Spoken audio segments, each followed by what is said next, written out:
తాకట్లో ఉన్న మీ బంగారాన్ని విడిపించి ఆ రోజు ఆన్లైన్ రేటుకి కొంటాం. Sharma gold company. ప్రస్తుతం మనతో పాటు ఇస్కాన్ టెంపుల్ నుంచి ప్రణవానంద ప్రభుజీ ఉన్నారు. వారు ముంబైలోని గోవర్ధన్ ఇకో విలేజ్ ఆశ్రమంలో సేవ చేస్తూ ఉంటారు. ప్రత్యేకంగా శ్రీకృష్ణ భగవానుడు గురించి, ఆయన లీలల గురించి, వారి తత్వం గురించి వివిధ మాధ్యమాల్లో ప్రవచనాలు చెబుతూ ఉంటారు. ఎన్నో సందేహాలు మనకున్న వాటన్నిటి కూడా నివృత్తి చేస్తూ ఉంటారు. భగవద్గీత కానీ, రామాయణం కానీ, ఇటువంటి ఇతిహాసాలని మనం ఎలా చూడాలి, ఎలా నేర్చుకోవాలి, ఎందుకు నేర్చుకోవాలి, వాటి నుంచి మనం ఏం తెలుసుకోవాలి, ఇలా పలు విషయాలు చెబుతూ ఉంటారు. ఈరోజు సుమన్ టీవీ స్టూడియోలో ఉన్నారు. వారితో మాట్లాడదాం, బోల్డ్ అనే విషయాలు చర్చిద్దాం. నమస్కారం ప్రభుజీ. హరే కృష్ణ. నమస్తే అండి. ప్రభుజీ, కామెంట్స్లో కొన్ని క్వశ్చన్స్ వచ్చాయి, వాటి గురించి మాట్లాడతానన్నాను కదా. అందులో ఒక ప్రశ్న నాకు బాధ అనిపించింది. నిజమే కదా, ఈ ప్రశ్న అడగాలి అనిపించింది. నేను చాలా కష్టాల్లో, బాధల్లో ఉన్నాను. నేను ఏం చేస్తే ఆ కృష్ణయ్య నా బాధను తీరుస్తాడు, నా కష్టాల నుంచి ఆయన గట్టెక్కిస్తాడు, ఏం చేయాలి అనే ఒక ప్రశ్న తరచుగా నేను చూశాను, ఎక్కువసార్లు రావడం కూడా చూశాను. వారు ఖచ్చితంగా వీడియో చూస్తూ ఉంటారు. వారికి మీరు ఇచ్చే సమాధానం? మీకు ఒక విషయం చెప్తాను. అర్థం చేసుకోవడానికి, వినడానికి, డైజెస్ట్ చేసుకోవడానికి కష్టంగా అనిపించినా సరే ఇది అక్షర సత్యం. మనకి జీవం ఉన్నంత వరకు, మనం ఈ ప్రపంచంలో ఉన్నంత వరకు మనం బాధపడాల్సిందే. ఇది ఎవ్వరూ కూడా దీన్ని మాన్పలేరు. ఎందుకని నేను చెప్తాను. జన్మ మృత్యు జరా వ్యాధి దుఃఖ దోషాను దర్శనం అని చెప్తుంది భగవద్గీత. భగవంతుడు చెప్తారు. ఈ ప్రపంచానికి స్వామి పెట్టిన పేరు దుఃఖాలయం. మనం ఇంతకు ముందు ఒకసారి ఇంటర్వ్యూలో ఈ విషయం గురించి ప్రస్తావన చేసుకున్నాం. అసలు కష్టం అంటే ఏంటి? ప్రతి ఒక్కళ్ళు కూడా కష్టపడాల్సిందే. కష్టాలు వస్తూనే ఉంటాయి. అన్నిటికంటే గొప్పదైన, అంటే అన్నిటికంటే చాలా బాధాకరమైన, ప్రతి ఒక్కళ్ళకి ఆప్షన్ లేదు. ఈ 4 కష్టాలు నేను అనుభవించను అని చెప్పేయడానికి వీలే లేదనమాట. అటువంటి 4 కష్టాలు ప్రతి ఒక్కళ్ళు అనుభవించాల్సింది. ఏంటో తెలుసా అండి? అది జన్మ. ఫస్ట్ జన్మ, పుట్టుక. మనం మాత్రం ప్రెగ్నెంట్ అయిపోయారండి, పిల్లవాడు మాకు మనవాడో మనవరాలు పుడుతున్నారండి అని హ్యాపీగా ఉంటాం. కానీ లోపల వాడు పొట్టలో ఎంత కష్టాన్ని అనుభవిస్తూ ఉంటారు. గర్భస్థ నరకము అని అంటారు పేరు. ఎందుకంటే ఇప్పుడు చూడండి, మనం ఒక గోన్ సంచులో మనం పెట్టి 9 నిమిషాలు మనల్ని హ్యాంగ్ చేశారనుకోండి, ఏమవుతుంది? మనకి 9 గంటలు హ్యాంగ్ చేస్తే 9 రోజులు పెడితే వాడు 9 నెలలు ఉండాల్సి వస్తుంది ఇక్కడ. చీకటి ప్రదేశంలో అమ్మ ఏం తిన్నా సరే ఆ రియాక్షన్స్, యాసిడ్ రిఫ్లెక్షన్స్, ఇవన్నీ కూడా ఆ జీవుడు అక్కడ అనుభవిస్తూ ఉంటాడు. దాని తర్వాత చెప్పుకోలేడు, ఏం చెప్పలేడు. క్రిమి కీటకాలన్నీ కూడా ఇబ్బంది పెడుతూ ఉంటాయి. చిన్న జాగా, అందుకే ఇలా ఉంటారు. మీరు చూసారనుకోండి, బేబీ స్కానింగ్ లో అలా చూపిస్తూ ఉంటారు కదా. ఎంత ఆ తపన అనేది ఉంటుంది అనమాట. దాని తర్వాత 9 నెలల తర్వాత ఎప్పుడైతే బయటకు వచ్చేస్తారో, చిన్న పిల్లలు చూడండి, మీరు ఏడుస్తూ ఉంటారు. వాళ్ళకి ఏమవుతుందో అర్థం కాదు. చీమ కుట్టిందా తెలీదు, లోపల ఆకలేస్తుందా తెలీదు. ఎంత ప్రయత్నించినా సరే, మేము అప్పుడప్పుడు చూస్తుంటాం, తల్లిదండ్రులు వచ్చి వాళ్ళని ఆడించడానికి ప్రయత్నం చేస్తారు, ఇలా ఇలా పైకి ఎత్తడానికి ప్రయత్నం, ఏం చేసినా సరే ఏడు పాపడం. కాబట్టి ఎంత బాధ. చిన్నగా ఉన్నప్పుడు పిల్లల్ని చూస్తే కూడా చాలా బాధ అనిపిస్తుంది. ఎందుకంటే వాళ్ళు ఎక్స్ప్రెస్ చేసుకోలేరు వాళ్ళ బాధ. సరే, ఇవన్నీ అయిపోయి వాడికి ఏమో ఆకలిస్తుందని మనం పాలు పట్టించేస్తాం, వాడేమో వామిటింగ్ చేసేసుకుంటాడు. ఏం కావాలో ఏంటో ఏం తెలియదా. సరే, ఇది అయిపోయిందా జన్మ. తర్వాత జర అంటారు, ఈ రోగం. ఒక్కొక్క రోగం వస్తే అసలు ఎంత బాధ అండి. ఇప్పుడు మనకి హైదరాబాద్ లో డెంగ్యూ, ఇంకా వైరల్ ఇన్ఫెక్షన్ ఉంది. డెంగ్యూ వస్తే అసలు హాస్పిటల్లో ఉండి ఎంత బాధపడతారంటే మొత్తం క్షీణించిపోతారనమాట. చూస్తారు, మన ప్లేట్లెట్స్ కౌంట్ తగ్గిపోతుంది అని చెప్తారు. అవును, ప్రతి ఒక్కటి. ఇప్పుడు ఈ విషయాలు ఇంతకు ముందు మాకు ఎక్స్ప్లెయిన్ చేయడానికి చాలా టైం పట్టేదండి. కానీ కరోనా తర్వాత అందరికి అర్థమైపోయింది, తెలిసిపోతుంది రోగం అంటే ఎంత భయంకరంగా ఉంటుంది. ప్రపంచంలో ఎంతైతే కరోనా ఇన్ఫెక్షన్ వచ్చాయి కదండి, అందరి శరీరంలో నుంచి ఆ వైరస్ ని మనం తీసి వేచేస్తే 1 గ్రామ్ కంటే తక్కువ ఉంటుంది. అంత చిన్న జీవి ప్రపంచాన్ని మొత్తం ఇన్ని సంవత్సరాలు గడగడలాడించింది. నిజమే.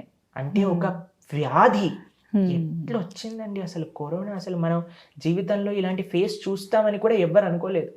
అసలు చనిపోయిన వాళ్ళు సొంత తల్లి, తండ్రి, భార్య, బిడ్డ ఎవరైనా సరే కనీసం అంతిమ సంస్కారాలు కూడా చేసుకోలేనంతగా దూరం నుంచి మాస్క్ పెట్టుకొని వాళ్ళు వెళ్ళిపోతున్నారు అన్నా సరే ఏం చేయలేకపోయారు.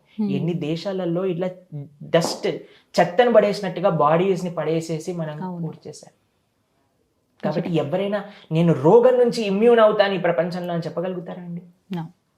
మీకు విషయం తెలుసా, మనం చూస్తే మనకి కళ్ళకు ఒక డాక్టర్ ఉన్నాడు, ఆ, ఈఎన్టీ స్పెషలిస్ట్ ఉంటాడు, బ్రెయిన్కి ఒక డాక్టర్ ఉంటాడు, హార్ట్కి ఒక డాక్టర్ ఉంటాడు, బోన్స్కి ఒక డాక్టర్ ఉంటాడు, స్కిన్కి ఒక డాక్టర్ ఉంటాడు, స్టమక్ ఒక డాక్టర్ ఉంటాడు. మనం ప్రతి అంగం కింద నుంచి పై దాకా ఒక్కొక్క స్పెషలైజేషన్ ఉంది. అంటే మన బాడీలో ఉండే ఒక్కొక్క పార్ట్ ఎంత ప్రాబ్లం ఇవ్వచ్చో మనకు అర్థం చేసుకో. కదా. ఇంత మెడికల్ కాలేజ్ ఇప్పుడే వస్తూ ఉంటే యశోద హాస్పిటల్ ఎంత పెద్దది చూసాను. ఇప్పుడే మేము దారిలో వస్తున్నప్పుడు, ఎందుకండి ఇంత ఇంత పెద్ద పెద్ద హాస్పిటల్? ఎందుకంటే రోగాలు అన్నీ పెరిగిపోతున్నాయి. అవును. ఫస్ట్ది జన్మ, దాని తర్వాత వ్యాధి.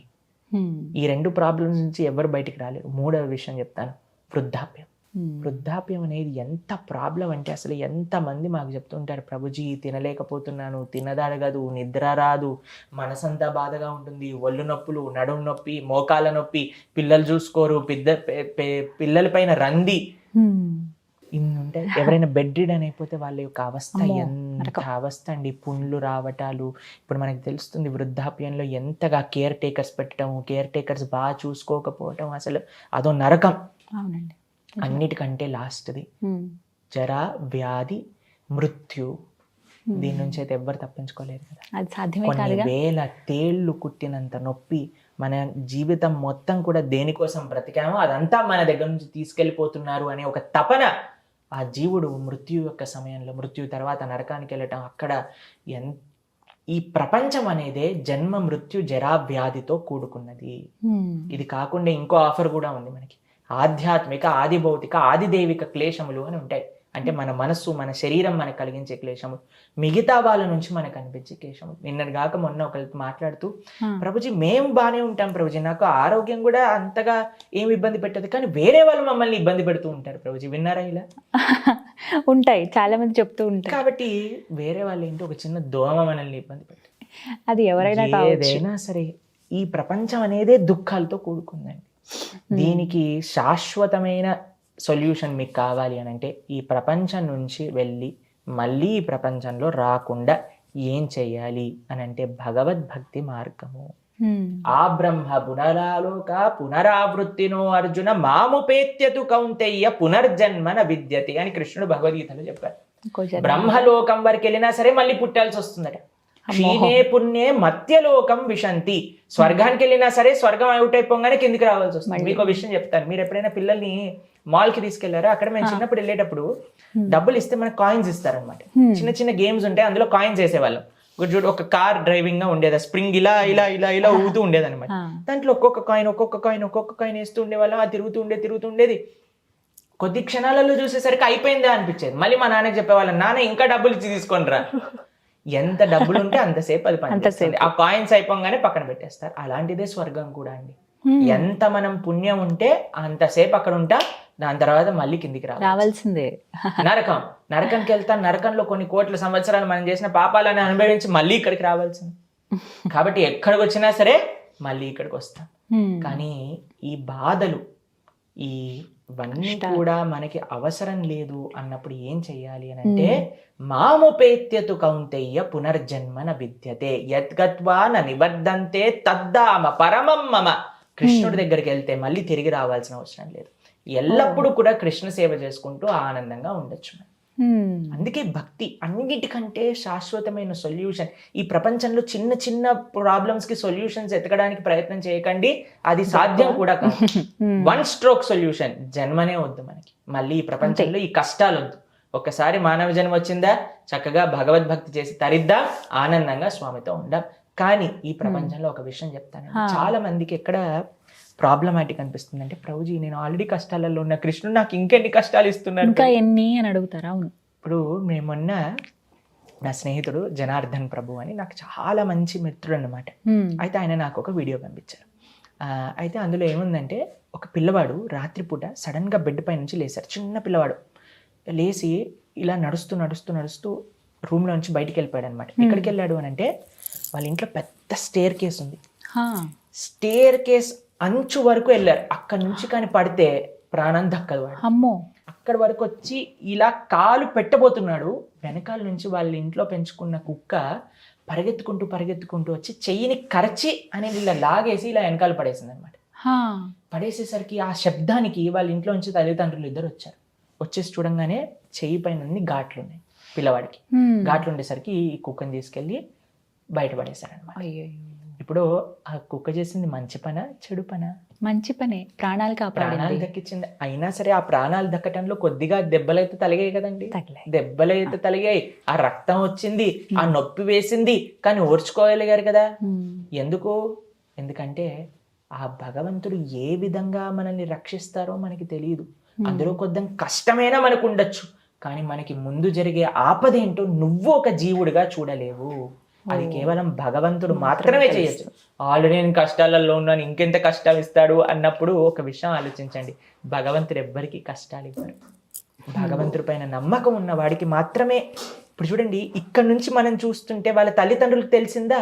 తెలియలేదు. కానీ ఒక థర్డ్ పార్టీగా మనం వీడియో నుంచి చూస్తే మనకు తెలుస్తుంది ఆ పని ఎంత మంచిది. కాబట్టి మనం ఎంత వరకు అజ్ఞానంతో ఉంటామో అంతవరకు మనకు తెలియదండి భగవంతుడు మన జీవితంలో ఏం చేస్తున్నారని. కానీ ఎప్పుడైతే మనం ఆయన పైన నమ్మకంతో శాస్త్ర చక్షువుతో చూడటం ప్రారంభిస్తామో అప్పుడు మనకు తెలుస్తుంది స్వామి ఏది చేసినా మన మంచి కోసమే చేస్తారు. కానీ అన్నిటికంటే ముఖ్యమైనది ఏంటి అని అంటే, ఏది జీవితంలో ఈ కష్టాలు నష్టాలు, ఇప్పుడు వర్షాకాలం అయిపోయింది, చలికాలం రాబోతుంది, చలికాలం పోతుంది, ఎండాకాలం వస్తుంది, ఇవన్నీ మారుతూనే ఉంటాయి. కానీ మనం ఫోకస్ చేయాల్సింది ఏంటి అని అంటే, ఎలా ఈ మానవ జన్మని తరింపజేయగలుగుతాం.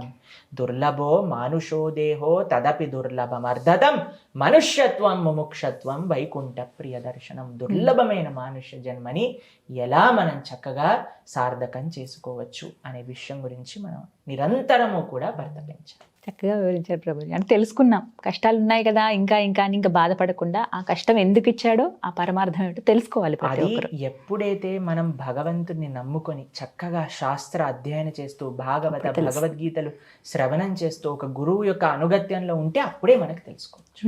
అందుకే ఈ జ్ఞానము అనేది మనకి చాలా ఇంపార్టెంట్.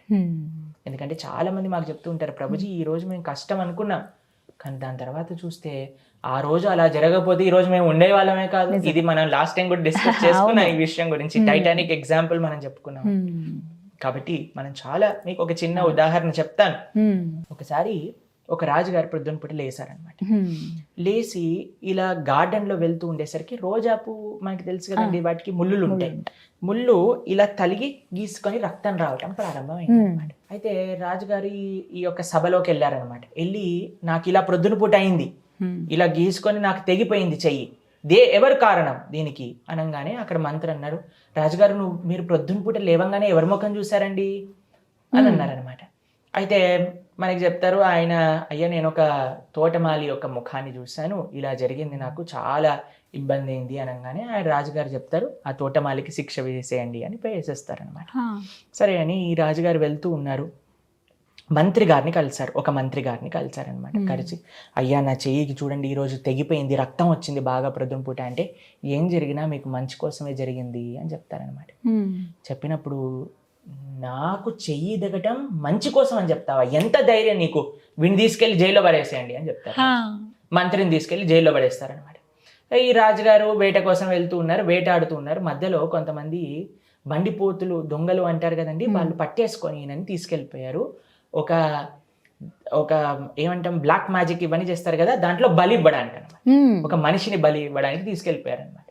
తీసుకెళ్లి బలిపీఠం పైన ఈ రాజుగారిని పడుకొని మొత్తం శరీరాన్ని క్షుణ్ణంగా పరిశీలన చేసేటప్పుడు ఈయనకు తెలిసింది ఏంటంటే, ఇక్కడ ఒక తెగిపోయింది, ఈయనకి ఘాట్ ఉంది, కాబట్టి ఈయన బలి ఇవ్వడానికి పనికిరాడు అని ఈయనను వదిలేస్తారనమాట.